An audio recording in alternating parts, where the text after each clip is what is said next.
तू लोग एकदम सही कहता रो। ये लड़की एकदम मनसोख बिया। अरे मनसोखे ना जी, एक नंबर के भीतर घोंक बिया, भीतर घोंक।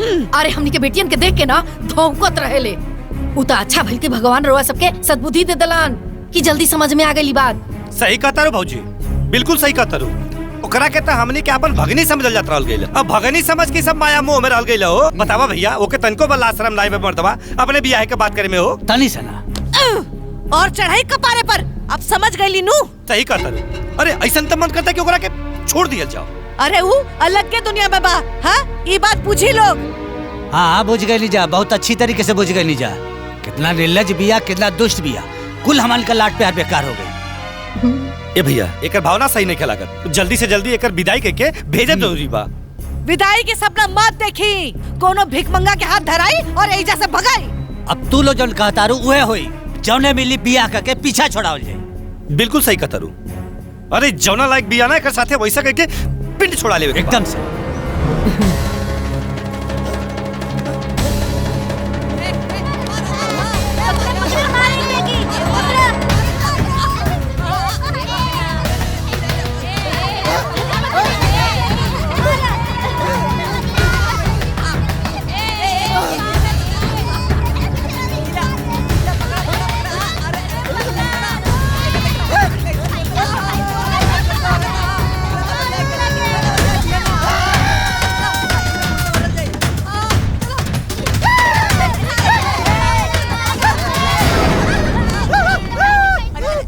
चले भागा सर।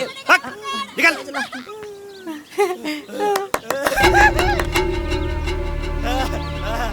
ए जयपाल, हमन का जगह खोजत नहीं जना, वो मिल गए। ये सुमनी का दूल्हा। सही कहता भैया, हमरा लागता कि ओकरा किस्मत में इहे लिखल बा। ए यारा, बिया करबे का? बिया? हाँ हाँ, बिया करब हम। हमरे पास ना एगो घर भी बा। हमको पैसा भी कमाई ले। अपने बेरारू के सुंदर सुंदर कपड़ा भी पहनाई। जवन कहिया तवन खियाई। एक काम कर, हमारे साथे चल ना। काहे?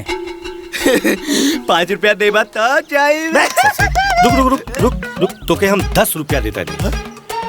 10 रुपया? हाँ ठीक बा। हाँ हाँ चल चल चल चल चल चल चल। अरे कहाँ बाड़ू लोग? ए आवा जल्दी से। आई देखा। अरे आवाज देखा लोग, आवाज देखा, देख के मन खुश हो जाई। देखा इके हाजी। अरे ये ना हो तो हार भिखारी दामाद। नहीं क्या समझ में आवत? यही से ताऊ मन पर सुमनी के बियाह करे के बा। ब्याह खातिर बड़ा बेचैनी रहे। अब खुजाइल दूल्हा, अब देर नहीं के करे के। अरे ये छुटकी, केहू केहू की किस्मत तो बाटेला। काम करा लोग, जाके बुला ली, आवाज दिखा दे के। ये छुटकी चुप बुला के ला। ए सबरी, चल चल चल चल। आजा आजा। इधर ब्याह खातिर बड़ा बेचैनी रहे ना। ये रहा दूल्हा, देख ला।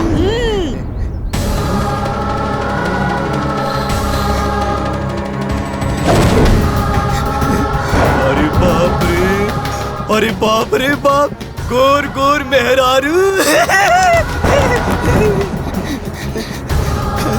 हमारे पास ना एको घर भी बा। ओमे खूब पैसा रखले बानी। जवन काबो तवन की आई। जब तक लेकर बियाह सुमनी से नहीं क्या हो जात, तब तक लेके कमरा में बंद के रखा लो। हाँ बंद कर दे। भाग जाए कहूँ पागल संग की आदमी। चल चल चल चल चल चल अंदर चल।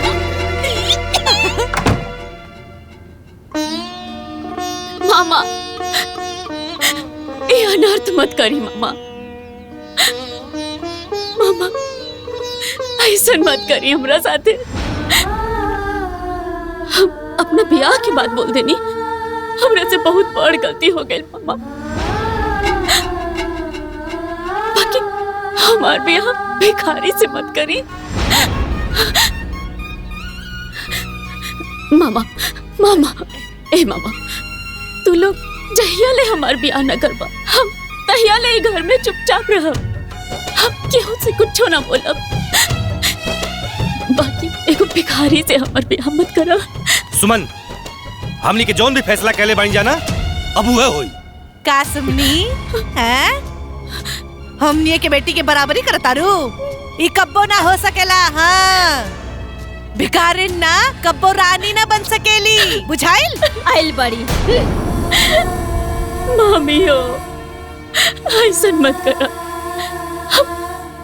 हम तोरा लोग से कुछो ना मांगब, बाकी हमार बियाह एगो भिखारी से ना करा।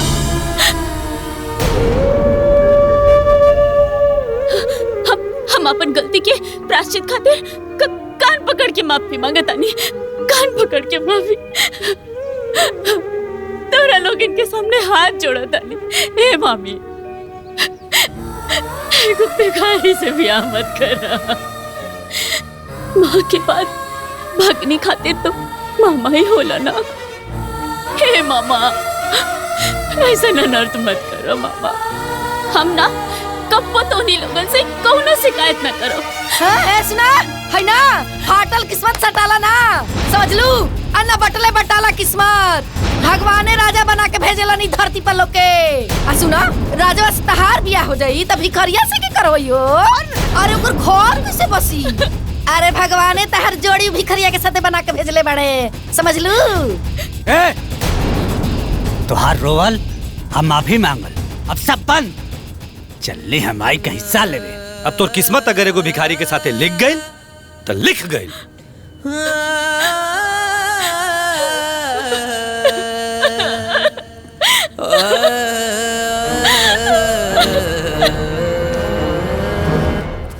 जौना 2 3 हाँ। कुल हो गया 4000 रुपया, टोटल 15। अरे फोन आइल बा, उठाई। हाँ जी बोली। तोरे भतीजी का बियाह करतानी। चाहे बियाह करा चाहे श्राद्ध, हमसे का मतलब बा? हाँ? दीदी जी, हम बताओ तनी करा के। अरे चरकटवा, कम से कम 500 रुपया तो दे दे, तोरा भतीजिया के बरमाला खरीद दी जा। अरे भग बेलरी, हमनी के लगे तो जहर खाए खातिर में एको ढेला नहीं के, तो के कहां से दे? होय देखता रे। अरे दीदी हमके दी, हम बताओ। भगवान करब तू बिना जहरे के मर जसन। हाँ। अरे ताई बिना जहर खाए मर जे। ए कहा ताई की बात बढ़ौले से ठीक होई ना, हमरे पास से कौ ढेली बा ना। हाँ तो ठीक बा, फिर हमनी के दोस्त मत दिया, फिर चाहे सन हमनी के बियाह करी सन।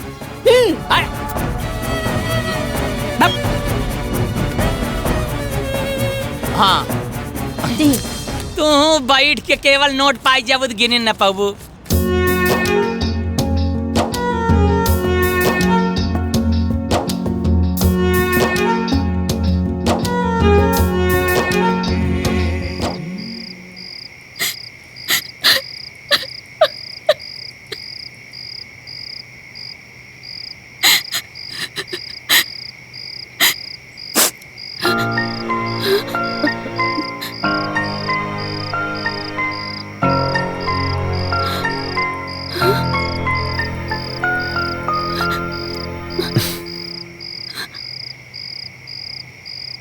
ई घर हमार बा।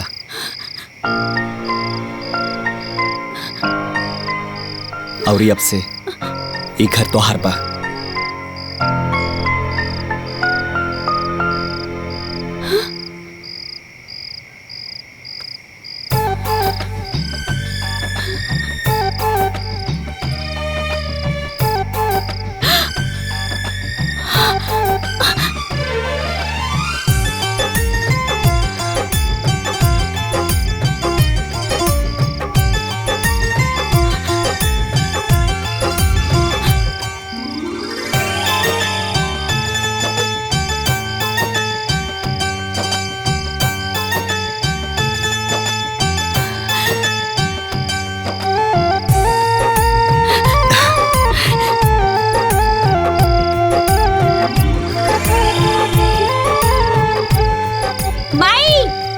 भाभी के लेके आ गई ले।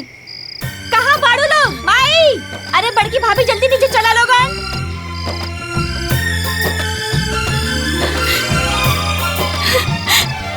बाकी बात बाद में बताई।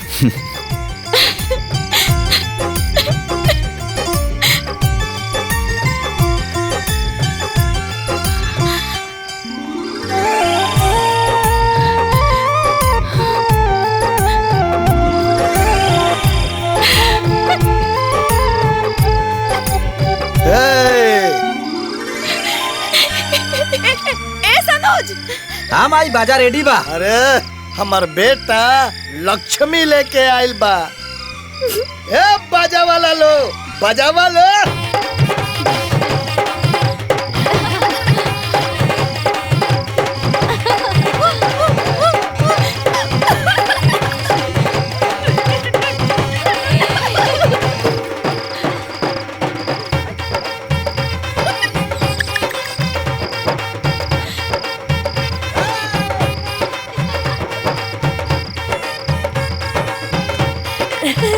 रखा बहू। दुल्हन धीरे धीरे, दुल्हन धीरे धीरे पौवा धारा हो, दुल्हन दुल्हन धीरे धीरे।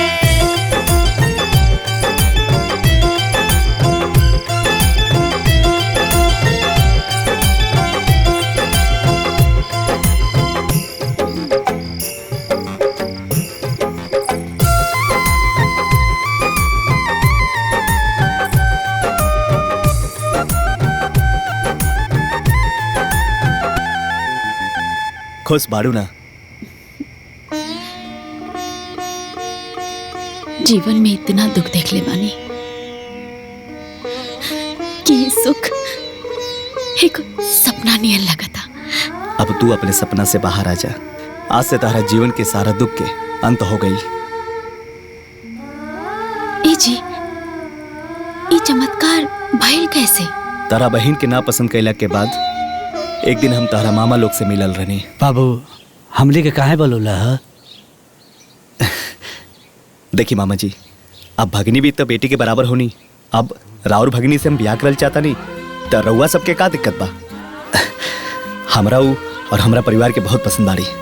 देखा बाबू, अब इन कुछ हमार पारिवारिक कलह बा जो हम तोहरा के नहीं बता सकत। ठीक बा, अब राउर परिवार के उलझन जब खत्म हो जाए तो हमरा के बता दे। हम रउआ सबके फोन के इंतजार करब। हम तार मामा लोग के जवाब के इंतजार करत रहनी और एक दिन अचानक से तारा मामा लोग के फोन आ गेल। जी मामा जी प्रणाम। खुश रहा खुश रहा। तू हमारा भगनी से बियाह करल चाहता रहा ना, तो जवाब यह बाकी बियाह खातिर तोहके भिखारी का नाटक करे के पड़ी। भिखारी? मामा जी हम कुछ समझत ना आई। अब तोहरा के हमनी के भिखारी बना के अपना घरे ले आयब सन, तब तोहार बियाह सुमन से करब सन। का तू तैयार बाड़ा नू? भाई कोनो बात नहीं है, ये लोग भिखारी नियन विदा करी ना, बाकी हमनी के घर तो लक्ष्मी बन के आई। जाके ब्याह करके ले आ। ठीक बा मामा जी, अब सुमन से शादी करे खातिर हम कुछ भी बन जाएंगे। हाँ। और आज तो हमरा घर के लक्ष्मी बन के आयल बाड़ू।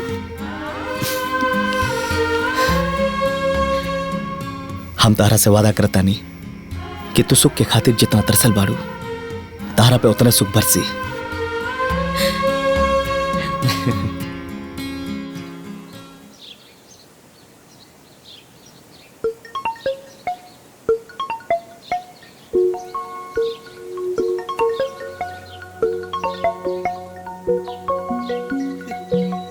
केकर फोन है बाबू? भैया सुमन का फोन है। अरे लिया लिया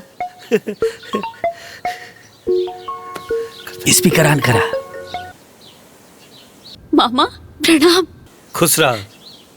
कैसे बाड़ू बिटिया? रव्वे लोग हमार ब्याह कैनी। रव्वे लोग के पता नहीं खे कि हम कैसन होगा। हम बहुत खुश बानी मामा। हाँ बेटा। हे मामा, हम तो सपनों में भी ना सोचले रहनी